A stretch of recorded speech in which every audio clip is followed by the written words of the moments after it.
Dr. Gawdat Bahgat is a professor of national security at the Near East South Asia Center for Strategic Studies at the National Defense University in Washington, D.C. He's the author of 12 books on the Middle East and American foreign policy. His areas of expertise include energy, security, Iran, Israel, Egypt, and non proliferation of weapons of mass destruction. How did we meet, Dr. Bahgat? Interesting story. It all comes from Steve Schwartz, who's here in the audience today. Several years ago, Dr. Steve Schwartz's brother, David, and his wife moved to DC to be closer to their son, who was working for the Secret Service. They love to walk, and they have really enjoyed the hiking paths along the Potomac River and the canals in the area, so I was told. It is amazing the people they have met and friends they have met on these daily walks. They met a guy who turned out to be the White House usher. Another person, who is our speaker tonight, has become their good friend. Steve sent me Dr. Bahgat's information, and thanks to his brother Davy, Dr. Bahgat is here with us today. This evening, Dr. Bahgat will be exploring American foreign policy in the Middle East. The United States has several major national interests in the Middle East, including oil supplies, security of Israel, nuclear non-proliferation, and counterterrorism. In order to protect these interests, Washington has been heavily involved in the region.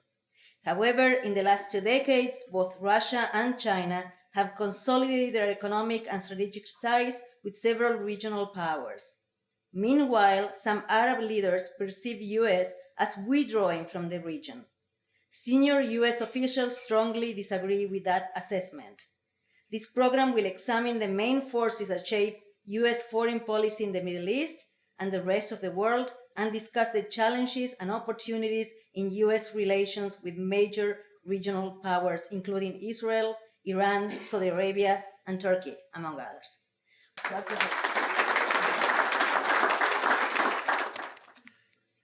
Good evening, and thank you very much for coming tonight. And it's a great honor to be with all the new friends. And before I say anything, I have to say everything I say is my own opinion, does not represent the policy of United States government or Department of Defense. The way I structured my presentation, I will give a few remarks on US foreign policy in general, then I will focus on the Middle East, and then the last part, the way forward, where to go from here. First, about US foreign policy in general. American foreign policy under any administration is driven by values and interest, regardless of the man, I hope I can say the man or woman in the White House, but for the time being, the man in the White House. American foreign policy has always been driven by American values, mainly promoting democracy and human rights and American interest. The role of each varies from one administration to another. Most of the time, interests are more important than values. This is fact.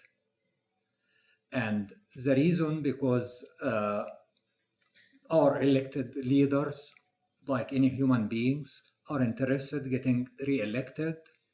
And when things go bad, they have to listen to the voters, to the American people, and try to help them. Even our elected leaders believe in democracy, want to promote democracy and support human rights. Probably the example in my mind, President Biden, when he went to Saudi Arabia last July, I believe he, like any American president, he strongly believes in democracy and human rights, but gas prices were very high, and basically he had no choice but to go to ask Saudi Arabia to produce more oil so gas prices will go down, and the American people will be happier. There is nothing wrong with this. But again, under any administration, it is values and interest. The second general point about American foreign policy, which some people might disagree, there is a great deal of continuity in American foreign policy, regardless of who is in the White House. Every president presents himself as very different from his predecessor. But in academic analysis, you see a great deal of continuity under all administrations. And with this in mind, we'll focus on the Middle East and why people like us here in Illinois should be concerned about the Middle East. The Middle East has attracted American attention and world attention for many, many years for good reasons, including oil. Most of world-proven oil and gas reserves are in the Middle East. And despite energy transition, and I will talk about it in a few minutes, still the world runs on economy. Probably most of us came here today driving, and there are few electric cars, but most of us still burn gas to come to our work, to visit our families. I flew from DC. Everything is gas, is oil. This likely to change in the next few years, but main reason for the world's interest in the Middle East is oil and gas. Another reason, Israel. Christian values and Jewish values are very similar, and this is part of our heritage. And United States has been committed to the security of Israel under any administration. Third reason, United States has always been against the proliferation of nuclear weapons. And this is one main reason for our conflict with Iran. And Iran is not the only country we accuse of trying to make nuclear weapons. Iraq under Saddam Hussein tried. So US has been very interested preventing Middle Eastern countries from developing nuclear weapon capability. Third, another reason, counterterrorism. It is true that Muslims are not terrorists, but also it is true that September 11 attacks were carried out by people who claimed to be Muslims. So my point here, definitely Islam is peaceful religion like Christianity, Judaism, but like in any religion, there are some people who hike the religion, claim to speak for the religion, and basically give bad name for the religion. And United States is not against any religion, but some people claim to be representing Islam, attacked us and killed Americans. So this is another reason why we are interested in the Middle East. The Middle East is very unstable for many good reasons. In 1950s, 1960s, 70s, the pillars of Middle Eastern system, the main powers in the Middle East were Egypt, Syria, and Iraq. Some of you might remember President Nasser of Egypt, and Arab nationalism At that time, Egypt was the major Arab country. Same thing about Syria. President Assad, the father, he stabilized Syria, and Syria was major Middle Eastern power. Once Henry Kissinger said, in the Middle East, there will never be war without Egypt and never peace without Syria. This was reference to how strong the Egyptian military is and how strong Syria is. Basically, Syria had veto power over any peace agreement. Iraq was the third pillar of the Middle East. Iraq, very rich in oil. The Iraqi population was among the best educated in the Middle East. Unlike other Middle Eastern countries, Iraq is rich in water. Iraq has two rivers, and Iraq again had good population size, large country, well educated, large middle class, and Iraqi military was one of the strongest in the Middle East. This was in 1950s, 1960s, and 70s. Then Egypt became very poor. Beside mismanagement, major challenge, population explosion. As we speak now, there are more than 100 million Egyptians. And the country is not large. The country does not have many natural resources. So Egypt, the major Arab country, is very poor now. And you cannot remain strong if your economy is poor, is weak. This is the main challenge for Egypt. And it is very hard for the Egyptian to accept, because the majority of Egyptians still think of their country as the leader of the Middle East, the leader of the Arab world. But Egypt cannot live without aid, without financial aid from US, from Gulf states. Syria has been in civil war since 2011. In the last 3 years or so, President Assad, to great extent, won the war. He is in charge of most of the country, but still part of Syria is not under the government control. And Syria is very poor now after more than 12 years of civil war, and the future of Syria is very uncertain. Same thing about Iraq. Iraq went from 1980 till today, from first war with Iran for 8 years, and then Saddam Hussein invaded Kuwait, and US, we went, liberated Kuwait and imposed sanctions on Saddam Hussein.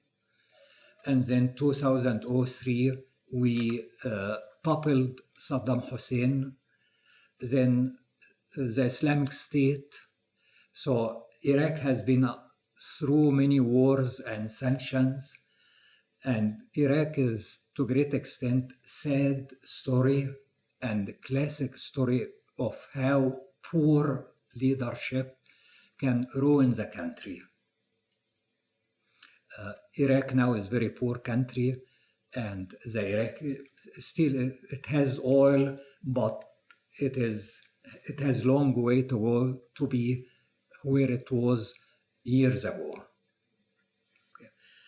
Because of this, there is power vacuum. Okay. This power vacuum, some countries try to replace Egypt, Syria, and Iraq. We will start with oil countries, Saudi Arabia. Arab countries, Saudi Arabia and UAE and Qatar are the main contenders. They have the money And like in any place, people with a lot of money try to gain political influence. You can think of President Trump. You can think of many politicians within US and around the world. People who have money would like to buy political influence. For Qatar and the United Arab Emirates, they do have the money, but they have very small population. Qatar has less than quarter million people. Qatar is the richest country in the world per capita, and they are able to buy influence. As you know, the World Cup was in Qatar just a few months ago. They made a name for themselves, but you cannot be global player, global power if your population is less than 300,000 people. I was told by Qatari official they do not even try to create jobs for the Qataris because they know they will always need foreigners. The same thing for United Arab Emirates. Okay. I mean, the population, the people in UAE and Qatar, 90% are foreigners. This is fact, and this limits how far they can go. Saudi Arabia is a different story. Saudi Arabia has large population and it is a large country, and it is important to keep close eye on Saudi Arabia because the current crown prince, he is young, he is in his 30s. For 30 or 40 years, Saudi Arabia looked very much like the dying years of the Soviet Union. In the last 10 years of the Soviet Union, it was one old leader after another. This was the case in Saudi Arabia. All Saudi kings were in their 80s, and each one stayed for a few years, died, and then his brother took over.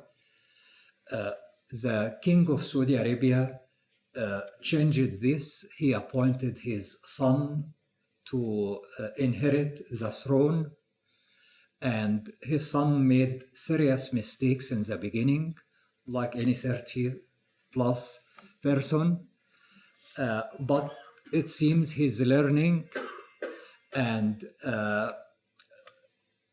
if history repeats itself, it looks that the crown prince will rule Saudi Arabia for 40 or 50 years, and he has a lot of money, and he is very assertive, trying to buy influence for Saudi Arabia.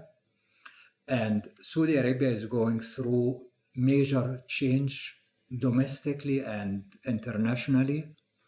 So it is very important to watch changes in Saudi Arabia. Here I will say a few words on energy transition because Saudi Arabia, UAE, and Qatar, their wealth comes from oil.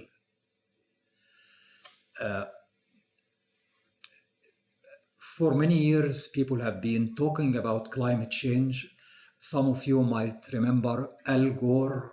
Al Gore won Nobel Peace Prize because he brought attention to climate change. At that time, many people thought of climate change as more academic issue. Just college professors talk about it. It is not real. But in the last 20 years, there is growing consensus that there is global warming. And the reason for global warming is people, the way we live our life. Main reason for global warming is burning oil and gas because they pollute the environment. As an academic, I believe it is important to give the full picture. Still, some people doubt this fact, as you remember, President Trump withdrew from Paris Climate Agreement. The first thing President Biden did, first day after inauguration, he rejoined the Paris Climate Agreement. Because of this, many people thought rightly that we should depend more on renewable energy like solar and wind and nuclear power, and less on coal, oil, and gas. The main driver for this is climate change. Then came the war in Ukraine. The war in Ukraine, Europe and United States rightly decided we don't want to go to war with Russia.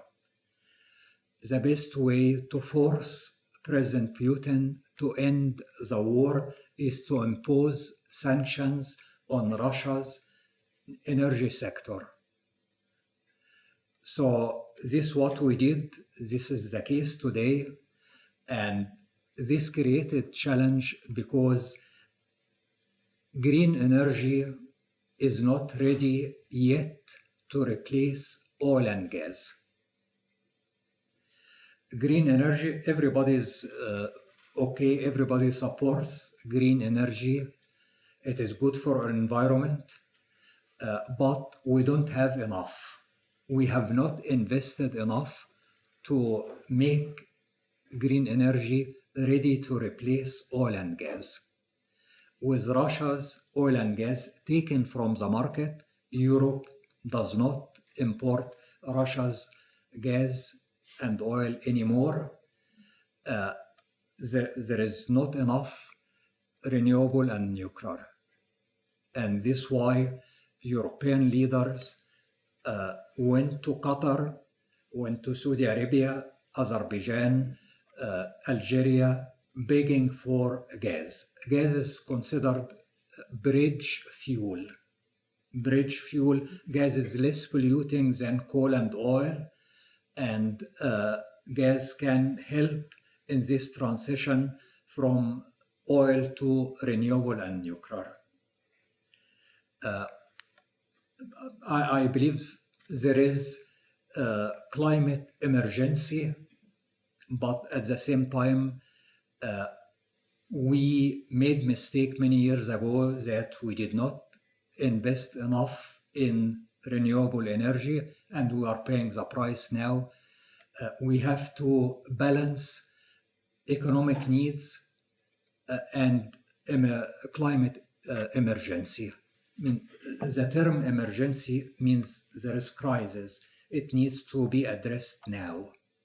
This is true, but at the same time, people still need to drive. People still need to fly. We need to balance economic needs with climate emergency. So this about the Arab countries, Saudi Arabia, UAE, Qatar, trying to fill the gap. The other countries which try to fill the gap, the three non-Arab Middle Eastern countries, Israel, Turkey, and Iran. I will say a few words because I'm much more interested hearing from you, your comment, your questions. But briefly, for Israel, Israel is by far the most developed country in the Middle East.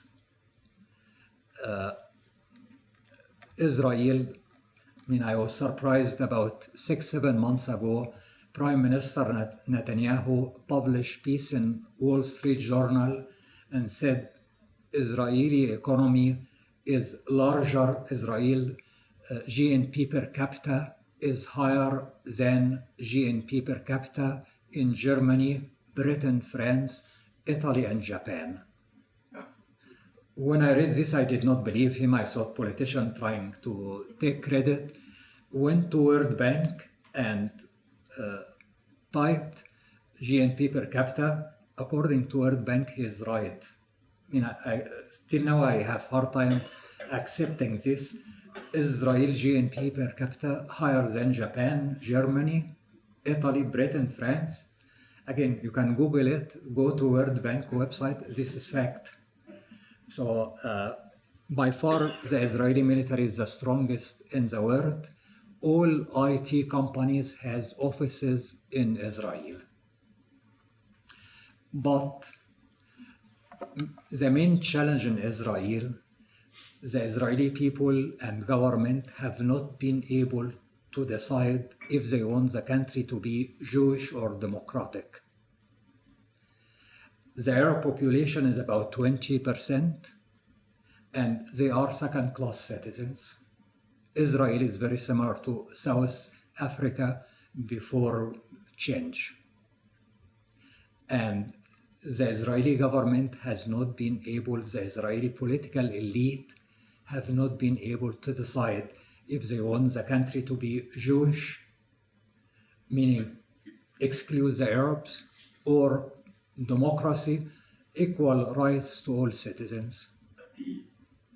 And Israel now has the most extremist government, and it is not new. Again, for many years, the Israeli political elite establishment have not been able to choose. They have to choose.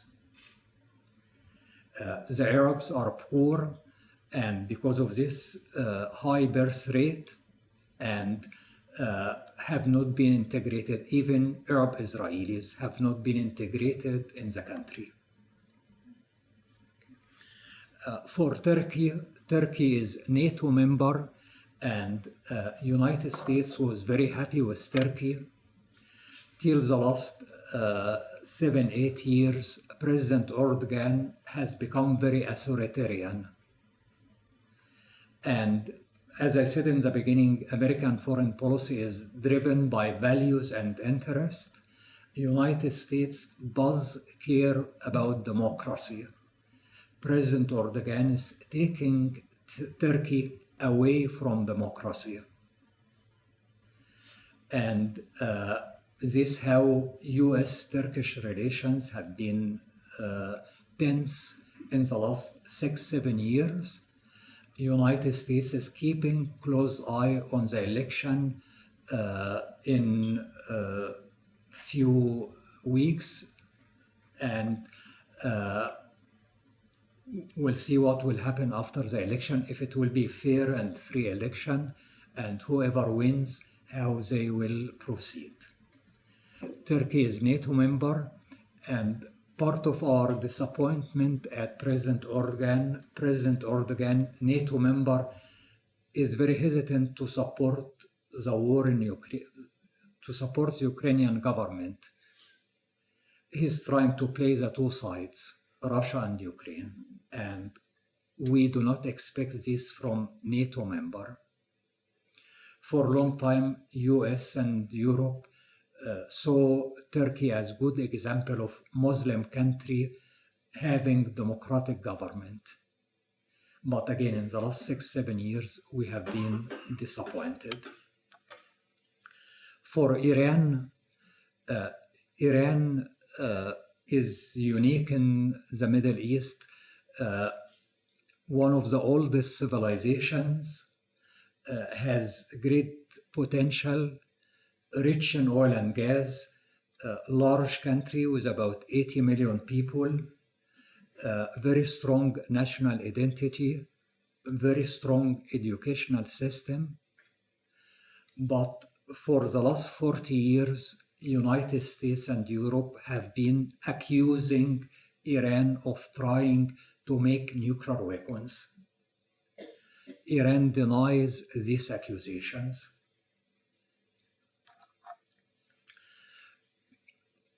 I believe Iran is not interested in making nuclear weapons, basically because I cannot see any scenario under which nuclear weapons can be used. Iran will never use nuclear weapons against Israel because the Palestinians and Israelis live side by side. Those of you who visited Israel, Israel is a very small country. you cannot separate Jews from Arabs. And there is no way nuclear weapons will not work. Iran will never use nuclear weapons against Saudi Arabia.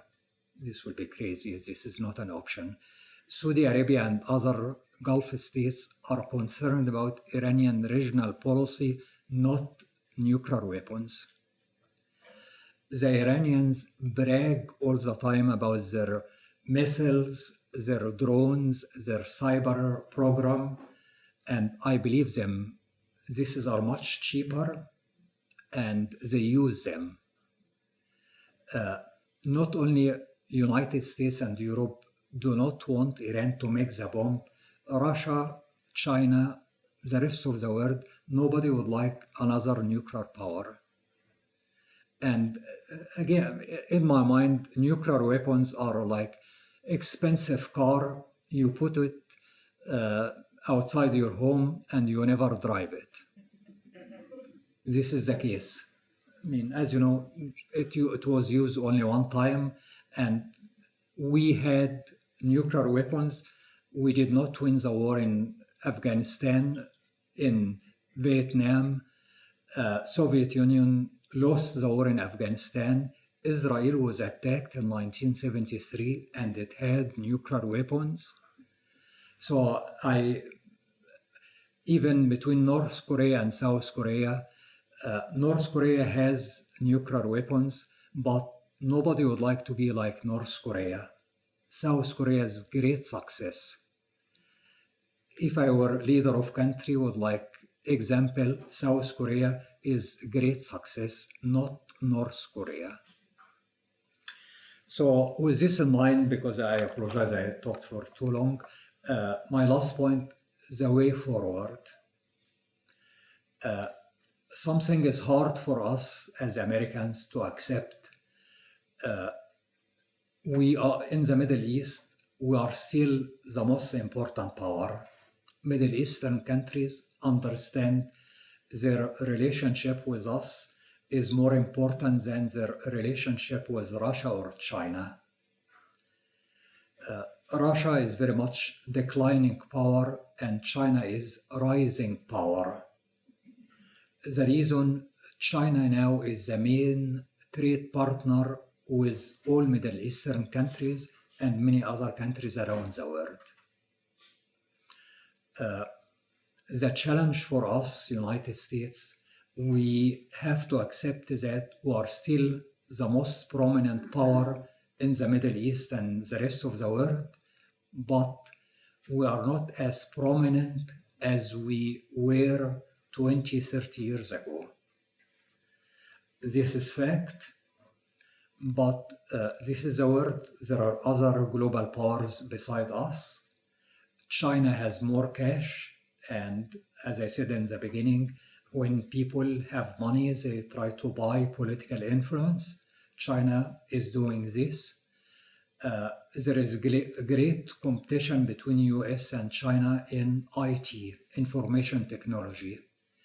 Chinese companies are very active around the world, and what I know till today, American technology is better than Chinese technology. But Chinese technology is much cheaper. And for many countries, when they see the price they will pay, some of them prefer to pay less and get less. And China is working very hard to close this gap. And also the good news, we are working very hard to keep our technology better than the rest of the world. Thank you, and would love to hear what you agree or disagree with what I said. Thank you.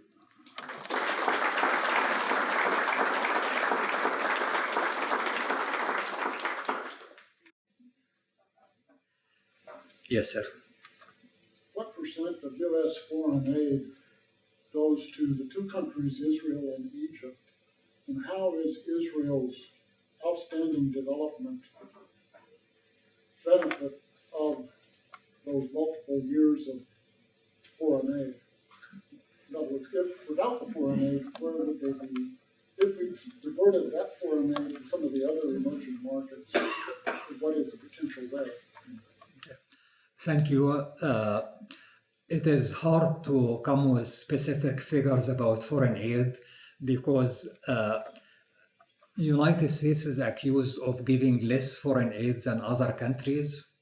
When you look at what United States government gives, we are not number one, but this is not the whole story. The whole story, the American people give a lot of money as well as the American government. If you put them together, US is by far number one. About foreign aid to Egypt and Israel, the two countries are different. When we give foreign aid to Egypt, there are a lot of conditions.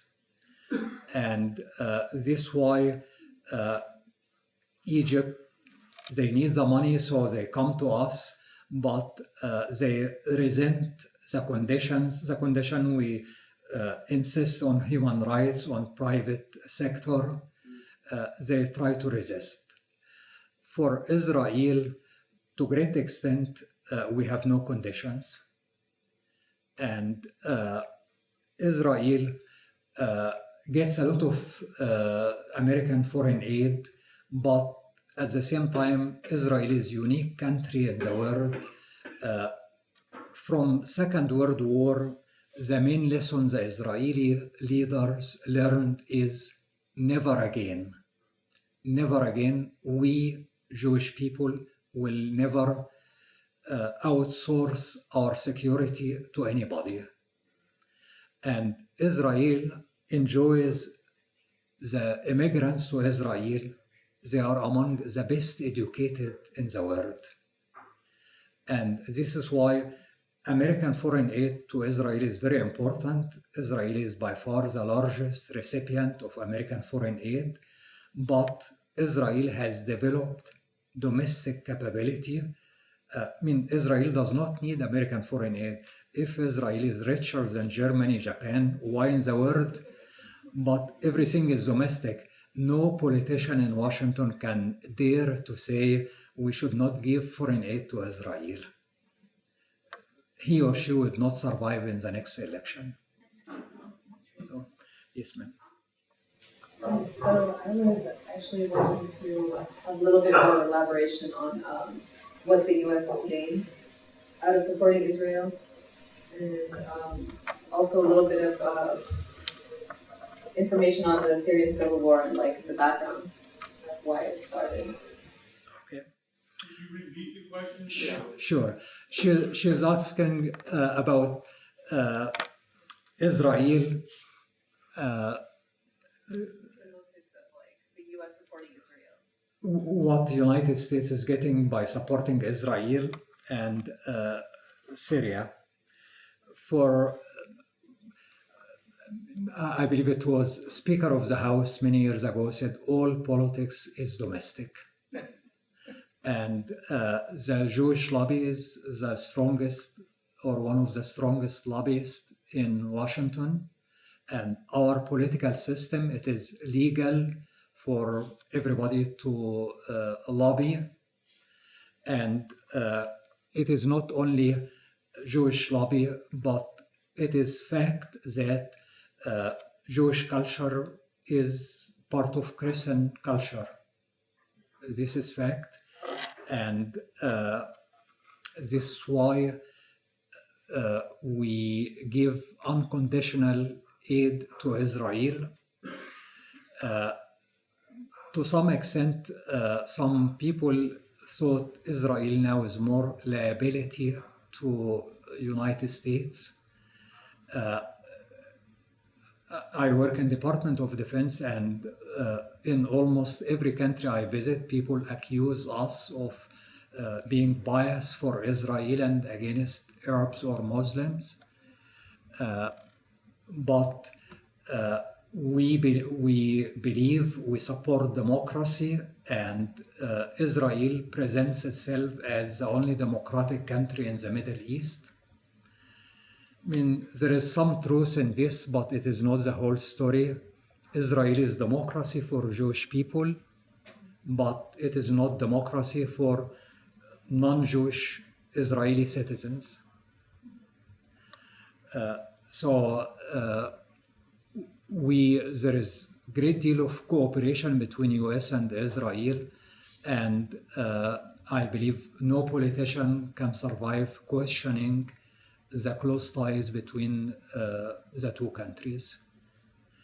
For Syria, United States for a long time has been saying President Assad should go. In the last 2-3 years, we kind of have second thought about it. The official policy till today, Assad should go, but Arab countries are trying to accept President Assad, get him back to the Arab fold, and the reason we are rethinking our position, because if Syria is reintegrated in the Arab world, Syria will not be as close to Iran as it is today. So American officials now kind of look the other way when Saudi foreign minister visits Assad, when Arab countries are trying to normalize the relation with Syria. I would not be surprised if there is official change in Syrian position. Yes, sir. There's a fairy tale, the emperor has no clothes, and I think we've seen that with the Russian military in its failure in Ukraine. Has that influenced foreign policy at all of any of the Arab nations, seeing this, the appearance of a strong Russian military being decreased, diminished? Many countries are closely watching the war in Ukraine, and the war in Ukraine created the global north vis-a-vis the global south. Global north here and in Europe, I was just in Poland and UK the last 2 weeks. We strongly believe we, the West, are defending the liberal global system, and we cannot compromise with Russia. And this is the bloodiest war in Europe since Second World War, and there is very little room for compromise. The global South, the Middle East, and other countries, they feel sorry for the Ukrainian refugees, but they believe there is double standard. They believe Europe and the United States care more about Ukrainian people and care less about the Palestinians, Syrians, Iraqis, Afghanis, and so on. They are more concerned about food prices. The war in Ukraine raised food prices. They are watching who will end on the top. Till now, they do not see Russia losing the war, and I believe a great deal will depend on who will win the war. My projection is there must be a face-saving solution. I do not believe Putin will accept defeat and one day he will go on Russian TV and apologize for the Russian people, say, I made the wrong decision invading Ukraine. He will fight till the end, and I believe innocent people are paying the price, and sooner or later there will be face-saving solution, and I believe sooner is better than later because innocent people are paying the price. Yes, ma'am. Yes, in Turkey, when Erdogan became the president, it was under democracy and there was free press, and everyone believed that they were all very democratic. But lately, well, in 5 years after that, he became very autocratic, and he started killing the journalists. He started killing the people that opposed him. And I'm wondering if you can speak to that. How can we remain friends with Turkey under the current regime that he seems to have, which is a dictatorship now?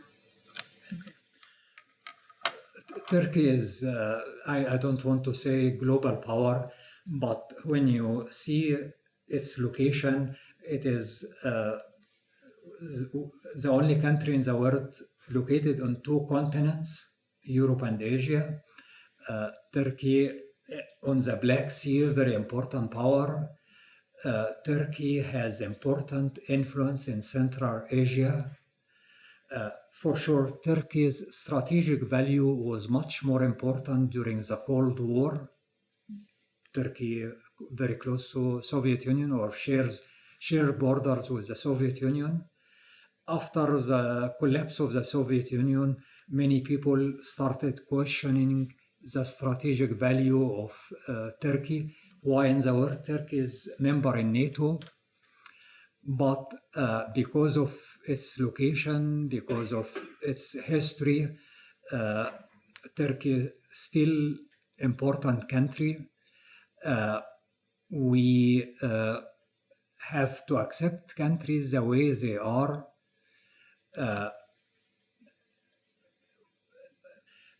And this is why we maintain relation with Turkey.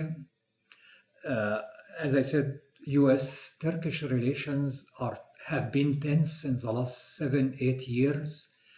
The Turkish people are better educated than people in other Middle Eastern countries. Turkish universities are better than in Arab world.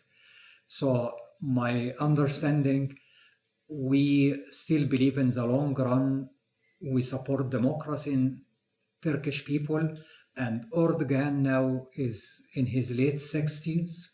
At one point, he will retire from policy.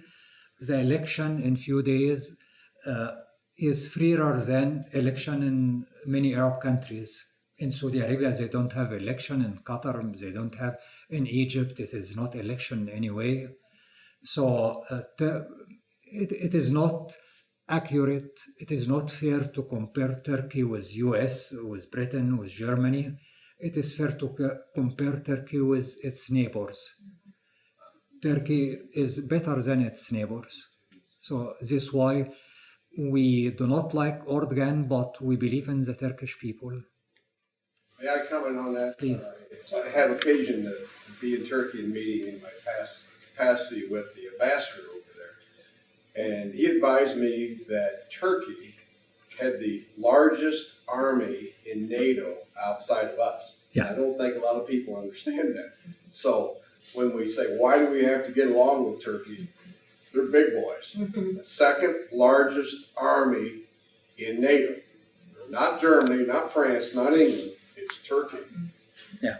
So we better get along. Another point about Turkey also, Erdogan did something right. He developed military industry. When I was growing up, Soviet Union was superpower and Turkey middle power. In the last 5-10 years, Turkey is becoming global power and Russia regional power. Turkey's drones, Turkey has been defeating Russia in Libya, in Armenia, in many places in the world, and it's amazing. And the reason Turkish drones are among the best in the world and relatively speaking cheap. So Turkey is exporting drones to more than 40 countries. And drones are the future. Forget about nuclear weapons, nobody will use them, but drones are very effective. Yes, ma'am. So you've talked a bit about continuity between the interests of U.S. presidents, but there have been some key distinctions between how U.S. presidents handle foreign policy, particularly between Republican presidents and Democratic presidents. Does the lack of continuity between presidents, the recent presidents we've had regarding foreign policy, impact our ability to negotiate in the Middle East, and how so? My understanding, the difference is more in style than substance. And as everybody knows, President Trump had very close ties with Saudi Arabia, but in terms of style, it is the same. So, in terms of negotiation with many countries outside Europe, we negotiate with individuals, with leaders, try to have a good relationship with them. And probably I would not put a lot of weight, a lot of money on the style. At the end of the day, it is US bureaucracy, people in State Department and Department of Defense who carry out US policy. And they do not change from administration to administration. They are professional and they stay regardless of the outcome of any election, and they know how to do the job, meaning how to keep US interest and US ties with everybody. Yes, sir. I appreciate what you were saying about the dilemma in Israel regarding, is it a Jewish state, meaning like exclusively Jewish, or a democracy, which would roll in the Israeli Arab population to a greater extent than it had been rolled in. That said, there's been a lot of progress on that front in recent years. And Israeli Arabs are moving into professional positions. So 20% of the doctors in Israel are Israeli Arabs, 25% of the nurses, half the pharmacists. And the government has a sustained effort to raise up the economic level of the Israeli Arabs. And there are many non-governmental organizations spread around the country that are doing that kind of work of creating a shared society, irrespective of the current government that's in there right now. So there's grounds for optimism.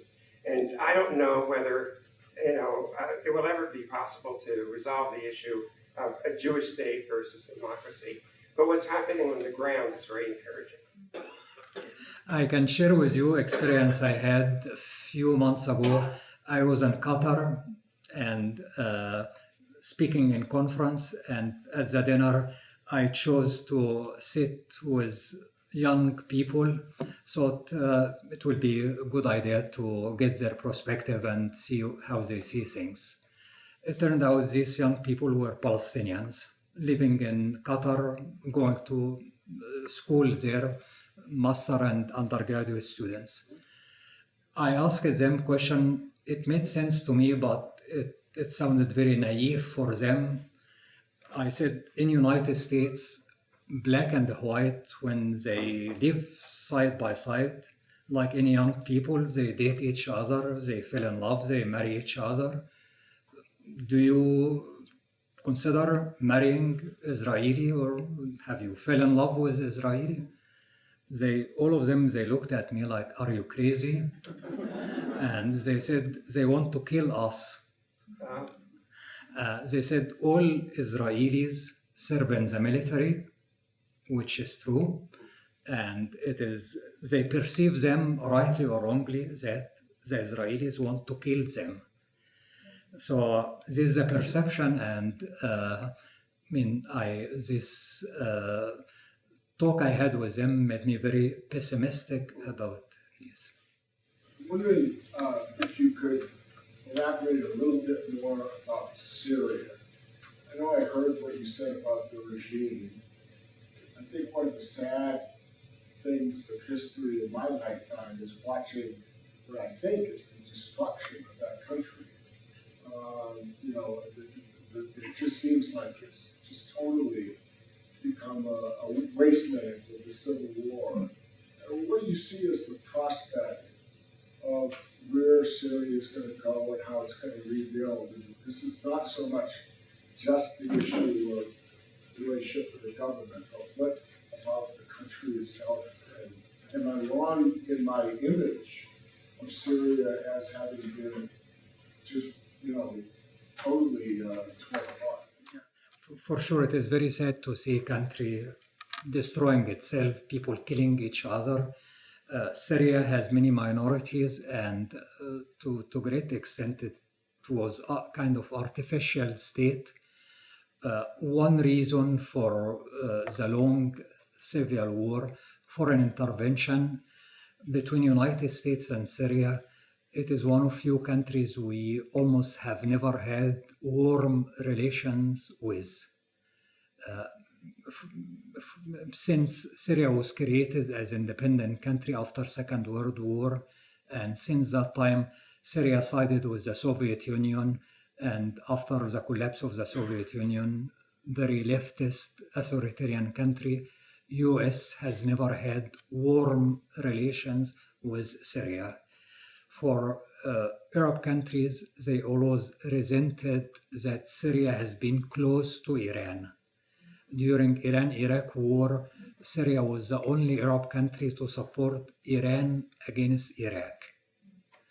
So I don't want to put all the blame on foreign powers, but one reason why the Syrian civil war lasted very long because Arab countries were fighting Iran in Syria.